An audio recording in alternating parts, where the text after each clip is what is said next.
Hello friends, it's Melanie here on the 22nd of January 2024 and we are in Aquarius now and I'm back in Canada.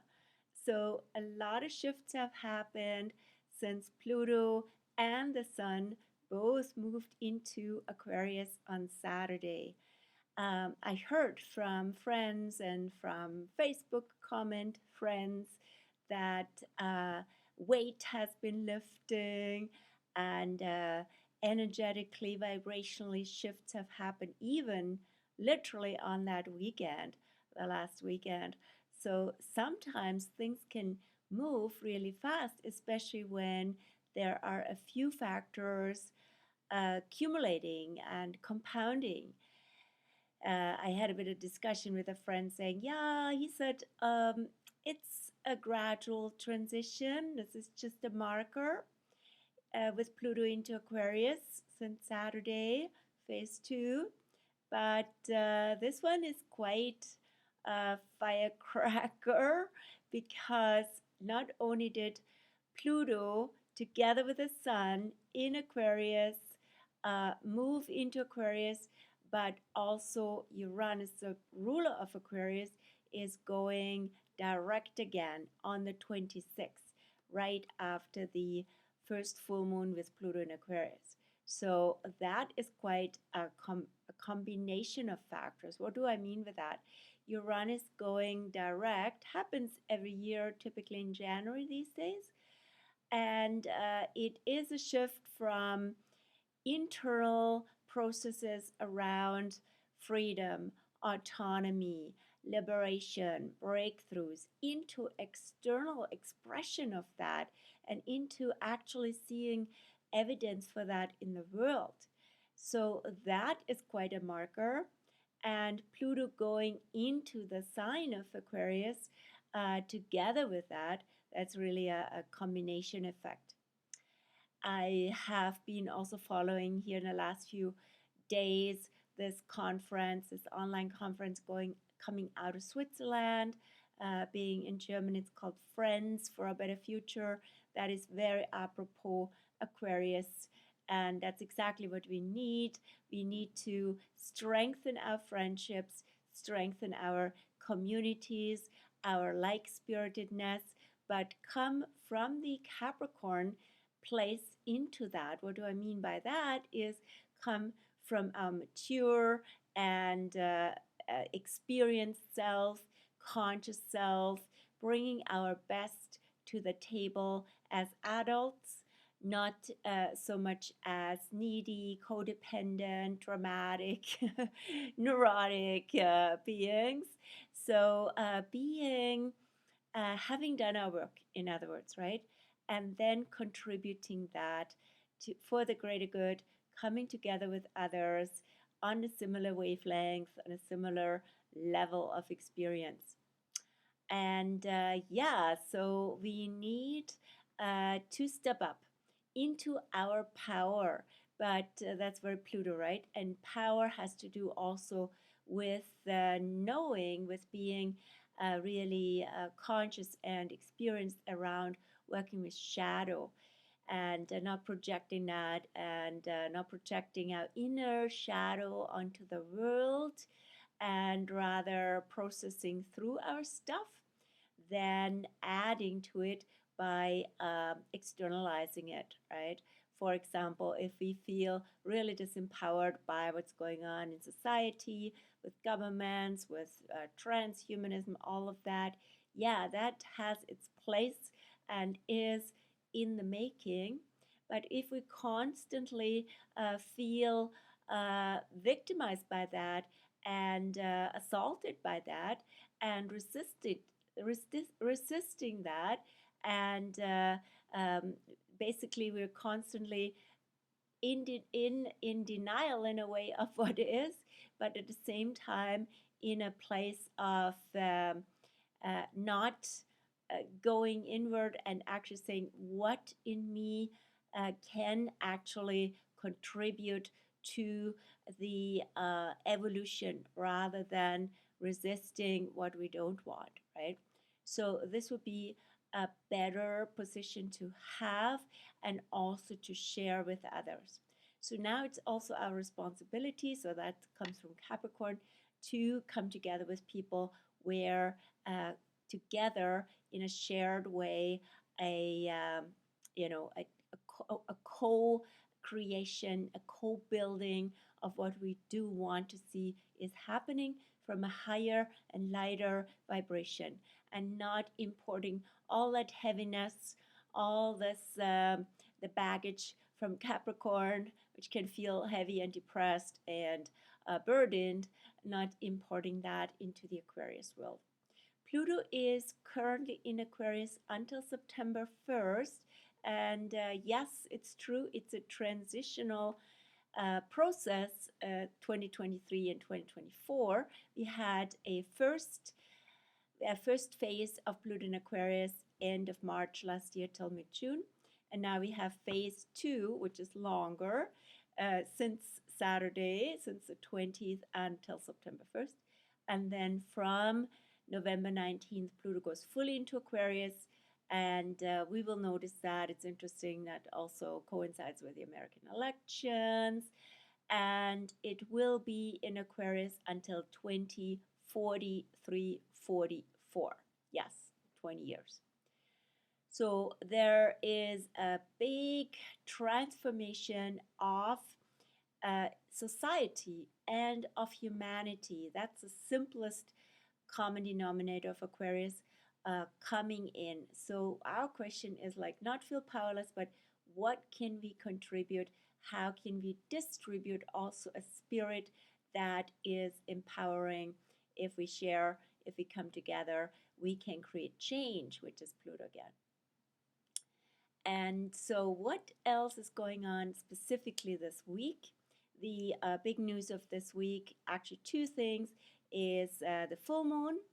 Full moon in early Leo, moon in Leo, sun in Aquarius on the 25th of January. I will show you the chart in a second. And also Uranus going direct on the 26th of January. So the full moon definitely catalyzes that Uranian shift as well. And before we get to that, let's address Venus going into Capricorn tomorrow, the 23rd of January. So you will see, actually, you can see here on the chart of the full moon that Venus is freshly in Capricorn. You see there's still quite a bit of Capricorn energy going on, with Venus having will just enter tomorrow, and with Mars and Mercury. Mars and Mercury also unite this week, and that's exact on January 27th, Saturday. And so Capricorn is still strong at this point, and now also via Venus. Venus will be in Capricorn until the, so from tomorrow on the 23rd until February 16th. So that's 3.5 weeks or so. That's typical for Venus, about a month or less. And this is much less than last time Venus was in Capricorn super long, which was 2021-22 in December until, November until March. It was from early November till early March, so 4 months in Capricorn. And if you have Capricorn in your chart, you probably remember some of what came up, because Venus was at the time also retro. That's why she was so long in Capricorn. So she would have brought up at that time, from which we have already evolved a lot, but it's great to do a little inventory with Capricorn. Capricorn rules time and experience. So to review what happened at that time when it comes to your relationships on all levels, especially also your relationship with authority. You're in a relationship with your authority, but also with whom or what you consider as authority, which can be in a positive way role models, and in a negative way of the spectrum, it can be those people up there telling me what to do. So there was a lot going on in terms of authority, government-wise, and all that. So we had to come back to loving ourselves, honoring ourselves with Venus retrograde in Capricorn, and finding that appreciation and respect that we expect from in Capricorn world, maybe from the outside, give that to ourselves. And that comes up again in a shorter term process of 3.5 weeks. And so it's also about a certain test. So Capricorn is ruled by Saturn, and Saturn is currently in Pisces, where Venus is super strong. So it's a test about vibrations. What are the vibrations in relationships or in situations and environments where it's really long term Capricorn, sustainably Capricorn, a good match? And of course, with people, where is just a good vibe there, where you can really be in sync, in flow with, and it's not hard work. So, love's not supposed to be hard work, which can be an old Capricorn Venus kind of paradigm, right? It says, I have to work hard, I have to prove myself, or they have to prove themselves in order to be loved.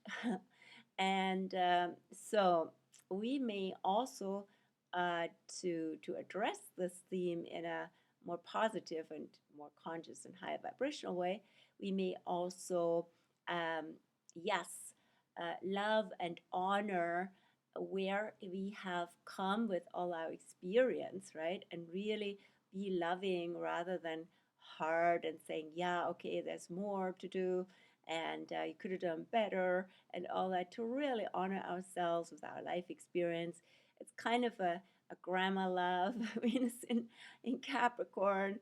And it's also, it can attract important work to us, the work that requires experience and maturity.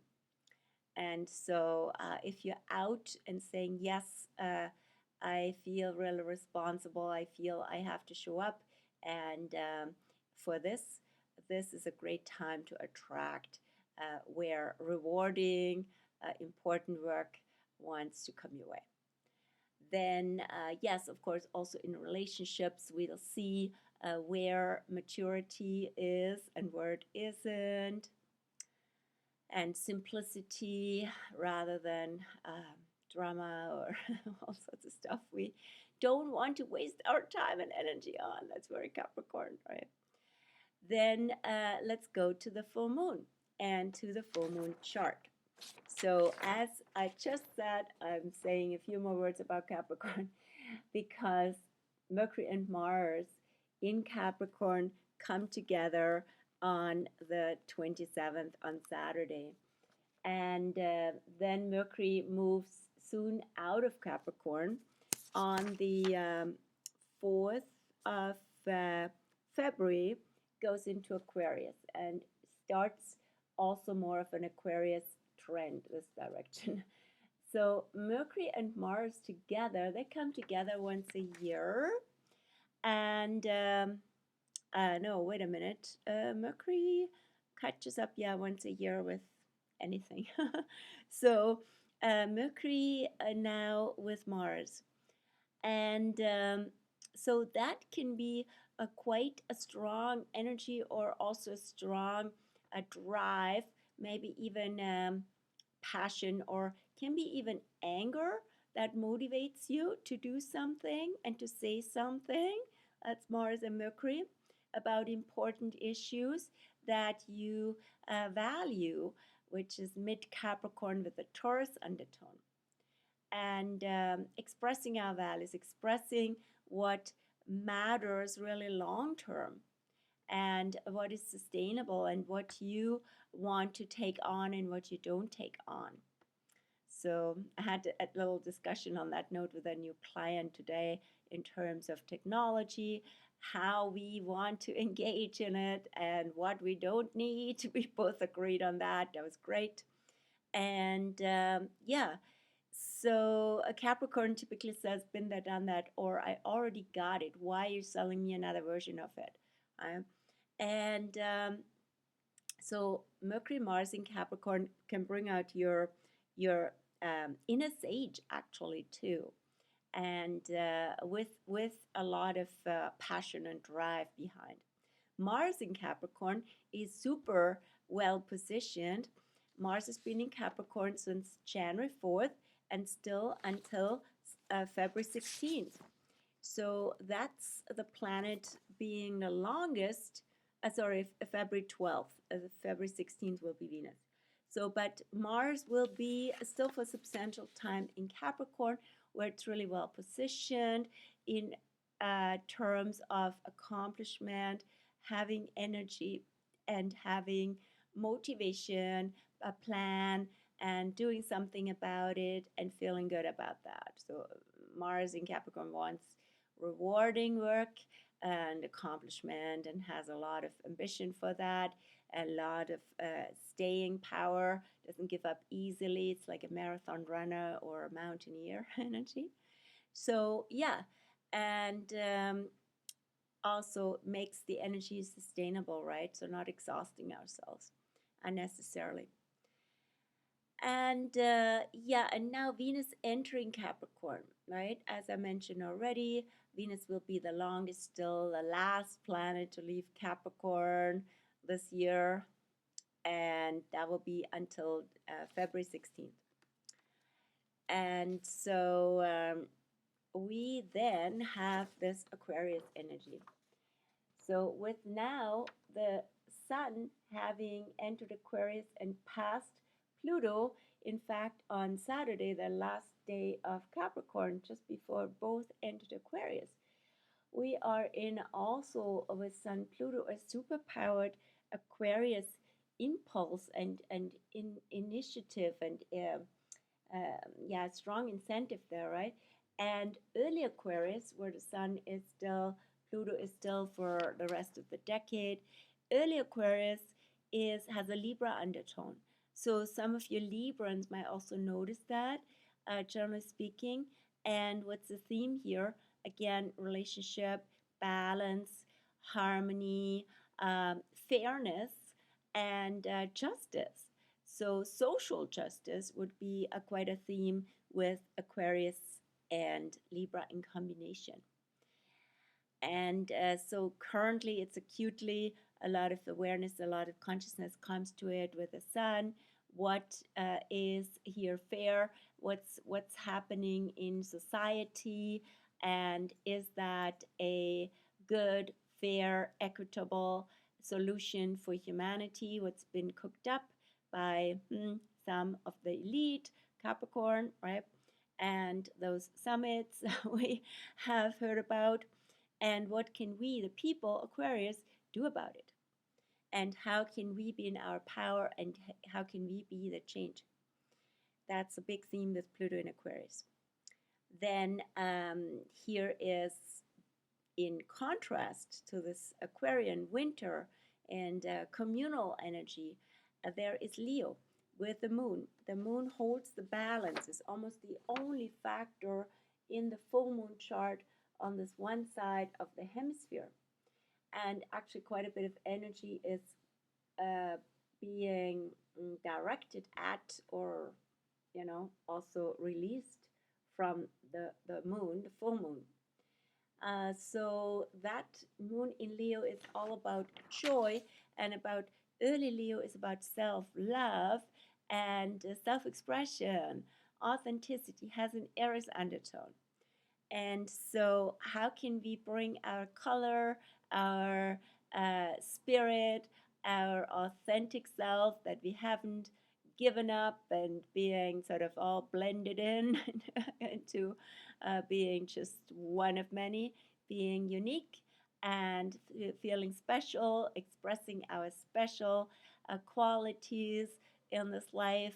And our vitality is very Leo Aquarius, is Leo Aries. And how can we be creative? So how can our own creativity, that is an authentic one, where we are being also seen and loved for, where Leo, how can that be contributed to the greater good, which is Aquarius, and to shared with community and with the world. And then this full moon has a T-square. What does that mean? This is the polarity of moon and sun, right, with the earth in between. But they are also in a 90-degree angle, the sun and the moon are, with Jupiter in early Taurus. Jupiter has just, 25 days ago with the full moon, on the 30th of December turned from retro to direct. So Jupiter is also still kind of stationary and a focus this month, together with Uranus kicking in now. So Jupiter in Taurus this year from mid-May 2023 until end of May 2020, until end of May 2024, 1 month and a few weeks. Jupiter in Taurus being all about joy and enhancing joy in life and abundance that comes from being really one with and being like nature, right? Being in constant growth mode in a positive way, not in a excessive way or, you know what I mean, right? So actually growth that is more like organic and feels like plants, feel like nature. We are growing to the light, and nature is abundant despite all the stress right now that we're feeling through humans and all the impact on nature, which impact of humanity will be also coming out strongly with Pluto and Aquarius. And then again, so who are the powers that actually are responsible for this impact, right? Then Jupiter in Taurus wants us to be joyful and wants us to come into our abundance mode. And abundance comes from honoring and enhancing what we truly value. And life is here for joy. So this is very Jupiter in Taurus. And I experienced a big deal of that in Mexico, and Jupiter was also stationary from retro to direct, nice timing. And now my job would be to import that into this Canadian life and world that I'm back into. So joy, and how can we embody joy, and how can we do more of what we really love, and from which place we feel more abundant and we feel more joyful. And it has to do with really living fully through all our senses. That is also an outlet for this full moon. So it's a beautiful full moon, right, with Sun, Moon, Jupiter, with the Sun having passed Pluto.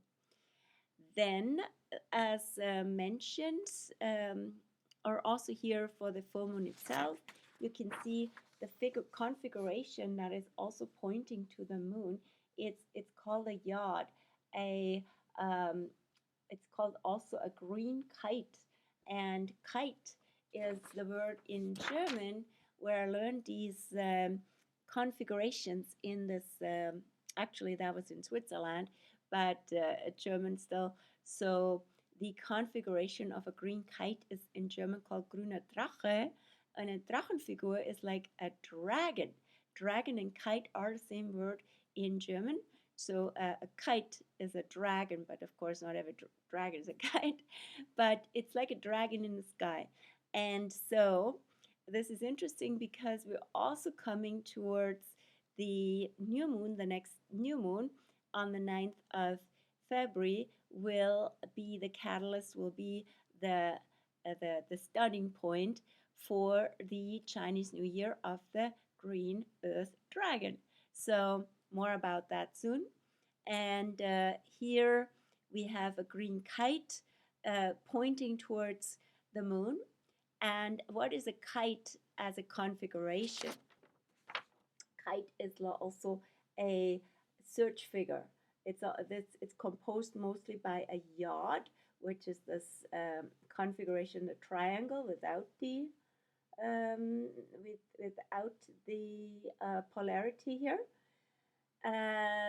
So a yacht is a, it's like a dowsing rod, right? So you're dowsing for something, you're looking for something, you're looking for water, you're looking for something precious under the earth, and a constant adjustment is necessary, right? And it's also like a pilgrimage, right? So it's not about the destination, it's about the journey, right? So the journey towards Leo moon, towards that self-expression, joyful self-love is a journey, right? And creativity is of course also a journey. What is it supported by? These other 2 points. The one point here is Venus freshly in Capricorn. The other point is Saturn in Pisces. Saturn rules Capricorn and Venus is strong in Pisces. So there's a connection between those two. And what does that mean? Venus in Capricorn, what brings us a joy, what gets us to self-love is also experience, quality over quantity. I call Venus in Capricorn motto also rock solid love. And that has to do also with, it starts with self-love. And from that place, we're more creative and more joyfully self-expressive. And then from the Saturn in Pisces mode, it has to do with vibrations. So Saturn in Pisces now, since last March 2023 until February 2026, is an upgrade, but also a test of our vibrational um, frequency, right? So where are we at when it comes to vibes? And we see the consequences, right? So when I'm in a bad vibration, when I'm really in a low vibration, heavy vibration, I might feel stuck. I'm not in flow, Pisces. I'm not really open even, right? So by the effect, says Saturn, you also see what the what's behind it, right? And what the path is towards it. So if you have an effect of feeling depressed and low vibrational, well, you gotta open up and you gotta bring yourself back into flow and into receptivity rather than being so dragged down. And when you are in a real beautiful flow state, everything is much more the world is, you're okay with impermanence. That's a big deal, right? With Capricorn, with Pisces, you're okay with letting go because you also know the universe, life always brings something new, and you're not like depressed and angry or upset over what you apparently lose, right? So, but that's not always easy lessons. Saturn Pisces has a lot of spiritual lessons for us, yet apparently very much timely. And when we are in that mode again of allowing things to come to us and to be receptive and also to allow things to let go, we can again also be much more self-loving and vice versa. So one more thing about the full moon, because I said the moon is an early Leo which has an Aries undertone. Now we have at the same time Chiron and a North Node in mid Aries which has a Leo undertone. So here's also a mutual reception. Here's also an inner link. And what's with that Chiron and North Node? They are actually coming closer and closer together because Chiron goes forward in the zodiac and the nodes always go backward as a rule. And they will meet on March the 5th, I believe. So in early March will be that March the 4th. So that's when they actually connect with each other, which happens only every about 19-20 years. So it's a big deal. And Chiron has been in Aries since 2019 and still until 2027. So it has brought a lot of wounds, a lot of, especially in the whole medical world, Chiron rules and it's everything relating to healing and relating to medicine, like quite literally for the modern medicine as well. And so there can be wounds around a new medicine. And there can be also, we have to find the medicine of being authentic to ourselves and within ourselves. So that is pretty much the positive medicine. Also, of course, the wounds of war, literally Aries, right? So we see now there always have been wars, but now we see like we can't go on as humanity to keep waging wars that have to do a lot with a personal, so it's basically narcissistic is kind of a shadow of Leo Aries, right? So the leaders in countries that wage war seem to be so afraid of losing face when stopping a war that's now becoming totally a nightmare, right? So they keep going, keep going, keep going. And what's really behind it, of course, is the weapon industry and stuff like that. So we see a new perspective on wars and a new approach. And also, war starts, where does war start? Is a question with Aries, right? And how can we start from within to contribute to a world that is not a world at war? Yet, the North Node in Aries says, what's positive about Aries, which then also brings us back to what's the medicine with Chiron, what's the medicine of Aries. It's about being true to ourselves and starting fresh and being new and being present and not being defined by the past and burdened by it and really showing up authentically as ourselves and for ourselves. And and that doesn't mean I have to be aggressive or I have to be against you. And that whole notion might come from repressing inner adversity or resentment and all these things for too long. So when I'm authentic, things can go really fast, which is good as Aries. And I don't drag things over, just trying to be nice. That's a shadow of Libra, right? Or compromising and then not feeling good in the end. Anyway, that would be the South Node in Libra. Anyway, lots of fire energy, or not so much, but emphasized through the full moon in Leo and Chiron, North Node in Aries. And yeah, so that's the full moon chart. And then, as I said, also on the 26th, on 2 days, 3 days after the full moon, it is Friday, we have Uranus going direct. And that will be the last planet coming out of retrograde. And we have then, after that, a period of a retro-free period until April 1st, yes, when Mercury goes retro again. So now we are in this Uranus turnaround phase from the second half of January until early February. And so Uranus is all about liberation, right? And in Taurus, it's about, has to do also with our body, has to do with our values, has to do with what we really enjoy and express that and come to freedom and breakthroughs through that, right? It has to do also with our values, breaking out of old constraints, also when it comes to money, business, all of that is Taurus, right?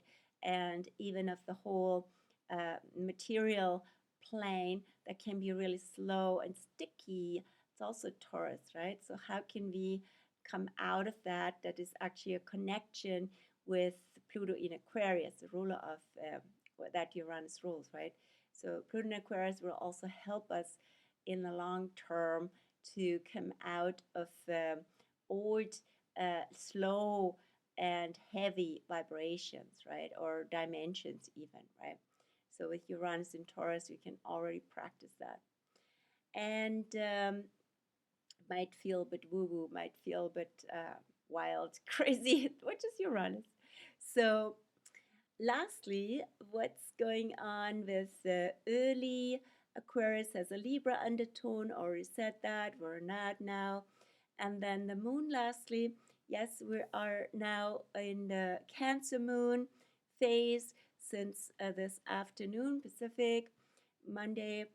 all day Tuesday until Wednesday evening. And on Wednesday, close to midnight or half an hour before midnight, the moon enters Leo, where we'll have the full moon on Thursday at 9:54 a.m. So the full moon night will be this Wednesday to Thursday. But before that, the moon in her own abode of Cancer.